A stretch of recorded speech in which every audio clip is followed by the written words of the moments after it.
علیکم دوستان عزیز. اینم از خار کاسبی ما. یک ذره محض رضای خدا باد نمیاد که اینجوری گرد و خاک اصلا هیچی دیده نمیشه. خدایا بابا به ما رحم کن، تو رو خدا به ما رحم کن.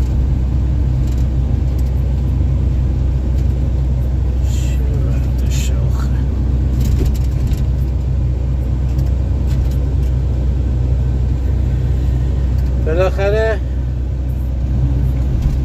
یه چند تا خط دیگه مونده، یه 9 تا خط دیگه مونده.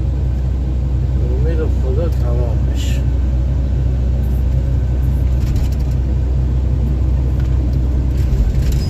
زنده از این خاک بیاریم بیرون دیگه، انشالله تمام بشه.